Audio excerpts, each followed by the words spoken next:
Hey, I'm golf broadcaster Matt Adams. The updated and expanded second edition of my book, The Golf Round I'll Never Forget, Golf's Biggest Stars Recall Their Finest Moments, is now available. Readers can expect to march with Arnie's Army at the 1960 U.S. Open, relive Jack Nicklaus's remarkable 1986 Masters win, and be amazed by the Tiger Slam. The Golf Round I'll Never Forget, Golf's Biggest Stars Recall Their Finest Moments. Pick it up where fine books sold, including BarnesandNoble.com and Amazon.com. This day in sports history. It's March 5th, and on this day in 1973, it was one of the more, should we say, interesting trades in history. So this trade was not between two teams. Rather, it was between two players on the same team. And the trade had actually been made the summer before, but it didn't come to light until this day. And it was so unusual that it made national headlines at the time. Now, this wasn't one player swapping a jersey number with another guy because he had some superstition. Instead, it was a wife swap. No, wait. It was actually more like a family swap. The two players were New York Yankees pitchers Mike Kekich and Fritz Peterson. The two guys, along with their wives, had been friends for about 3 years before all this came together, or split up. Cliches may be difficult with this one. Anyway, everybody knew everybody, and they got along. Kekich was the first to bring up the subject at a party in July of 1972 when he told Peterson that he loved Peterson's wife, Marilyn, more than his own. Kekich had already told his current wife, Suzanne, the same thing. Well, the four of them talked into the night long after most everybody else went home from this particular party. All four agreed, and the men traded their wives, kids, and even their dogs, in essence, their lives. So how did things turn out? Did the two guys go on a tear in baseball after the trade? Not so much. Peterson had actually been an all-star in 1970, winning 20 games, and had just won 17 in 1972. But in 73, Peterson went in the tank, winning just 8 and losing 15. His ERA was a respectable 3.96, though. One telling stat is that in the previous 4 years, he led the American League for the least walks per game.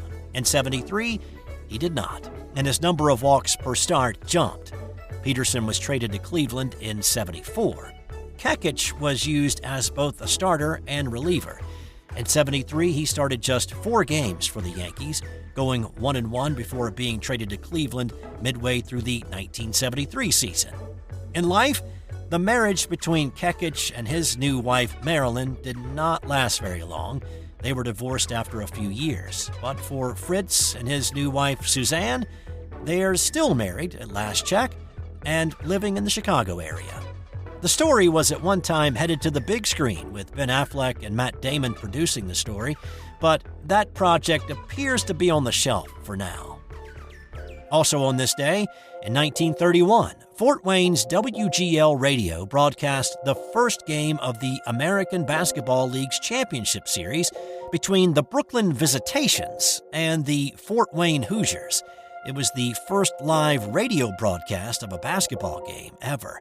It's amazing there was ever a second game on radio, though. The final was 14-10 in favor of Brooklyn.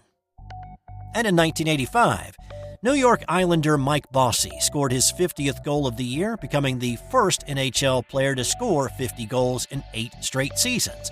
It came in a 5-4 OT loss to the Flyers, though. He would finish with 58 that season, and then come back the next year and make it 9 straight years with 50-plus goals. And today's non-sports, did you know?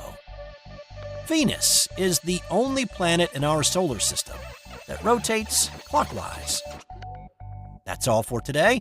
More tomorrow on This Day in Sports History. This has been an original Thrive Suite production. Hey there, sports history fan. This is Arnie Chapman, a.k.a. the Football History Dude, and I hope that you enjoyed this recent episode presented by the Sports History Network and were able to learn some good old-fashioned sports history knowledge nuggets. I started the Sports History Network back in 2020 with the mission to help podcasters find a community of like-minded sports history nerds, as well as helping aspiring podcasters to start their own shows. We have a little bit over 30 shows on the network right now covering all sorts of sports history, but as far as I'm concerned, we're just at the toothpick in the ocean moment, that can't even figure it out because there's so much more coming. We wanted to create the ultimate headquarters for sports yesteryear, starting with Podcast Network and our website, but we're going to continue to move into other mediums as well. And here's the cool part, because we want you to be part of our team. So if you're interested in starting your own podcast, or maybe being a guest on one of our shows, or who knows, maybe even writing an article for us over on the website.